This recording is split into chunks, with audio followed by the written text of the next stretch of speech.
ബി.ജെ.പിയിൽ ചേരുന്നുവെന്ന വാർത്തകൾ അസംബന്ധമാണെന്ന് മുതിർന്ന കോൺഗ്രസ് നേതാവ് കെ സുധാകരൻ. നിയമസഭാ തെരഞ്ഞെടുപ്പിൽ മത്സരിക്കാൻ ആഗ്രഹമുണ്ടായിരുന്നുവെന്നും സാഹചര്യങ്ങൾ കൊണ്ട് അതിന് കഴിഞ്ഞില്ലെന്നും കെ സുധാകരൻ പറഞ്ഞു.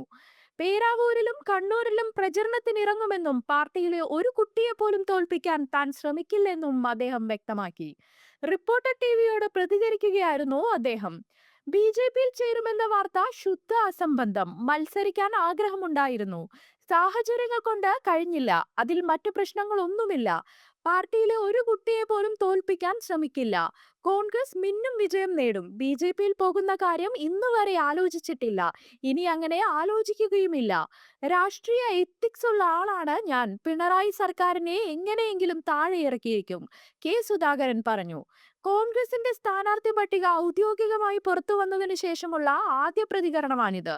ദിവസങ്ങളായി നീണ്ടുനിന്ന അനിശ്ചിതത്വങ്ങൾക്കൊടുവിൽ കോൺഗ്രസിൽ തന്നെ തുടരുമെന്ന് കഴിഞ്ഞ ദിവസം കെ സുധാകരൻ വ്യക്തമാക്കിയിരുന്നു. സ്ഥാനാർത്ഥിത്വം നിഷേധിച്ചാലും പാർട്ടി വിടില്ല, സ്വതന്ത്രനായി മത്സരിക്കില്ല.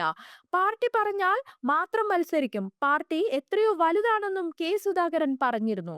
രണ്ടാം ഘട്ട സ്ഥാനാർത്ഥി പ്രഖ്യാപനവുമായി ബന്ധപ്പെട്ട് ഡൽഹിയിൽ മാരത്തൺ ചർച്ചകളാണ് നടന്നത്. ഇന്നലെ 2 തവണ കേന്ദ്ര തെരഞ്ഞെടുപ്പ് സമിതി യോഗം ചേർന്നിട്ടും സീറ്റ് തർക്കം തുടർന്നു. പ്രധാനമായും കെ.സി. വേണുഗോപാലും വി.ഡി. സതീശനുമായിരുന്നു ഭിന്നാഭിപ്രായങ്ങൾ ഉയർത്തിയത്. ഇടുക്കി, കൊച്ചി സീറ്റുകളിലായിരുന്നു ഭിന്നാഭിപ്രായമെന്നായിരുന്നു പുറത്തുവന്ന വിവരം. കെ സുധാകരന് സീറ്റ് നൽകുന്ന കാര്യത്തിലും എതിരഭിപ്രായങ്ങൾ ഉയർന്നു.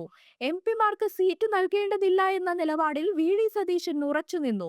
ഇതോടെ കേന്ദ്ര തെരഞ്ഞെടുപ്പ് സമിതി തീരുമാനമാകാതെ പിരിഞ്ഞു. ഇതിനുശേഷം ഖർഗെയുടെ വസതിയിലും യോഗം ചേർന്നു. സുധാകരന് സീറ്റ് നൽകേണ്ടതില്ല എന്ന നിലപാടായിരുന്നു ഖർഗെയും സ്വീകരിച്ചത്. ഇന്ന് പുലർച്ചെ 2 മണിവരെയും യോഗം തുടർന്നു. എന്നിട്ടും സ്ഥാനാർത്ഥി നിർണയത്തിൽ തീരുമാനമായില്ല. ഇതോടെ സുധാകരൻ നിലപാട് കടുപ്പിച്ചു. ഒരു ഘട്ടത്തിൽ സുധാകരൻ സ്വതന്ത്രനായി മത്സരിക്കുന്നു എന്നുവരെ വിവരം വന്നു.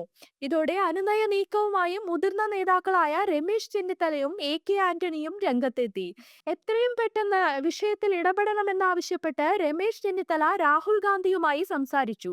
സുധാകരനെ മത്സരിപ്പിക്കണമെന്ന നിലപാടും രമേശ് ചെന്നിത്തല സ്വീകരിച്ചു. സുധാകരൻ മത്സരിക്കുന്നത് കണ്ണൂരിൽ മാത്രമല്ല മറ്റിടങ്ങളിലും ഗുണം ചെയ്യുമെന്ന് രമേശ് ചെന്നിത്തല രാഹുൽ ഗാന്ധിയെ അറിയിച്ചു. ഇനിയും വൈകിക്കൂടാ എന്ന് രമേശ് ചെന്നിത്തല വ്യക്തമാക്കിയെങ്കിലും കാത്തിരിക്കാനായിരുന്നു രാഹുലിന്റെ മറുപടി.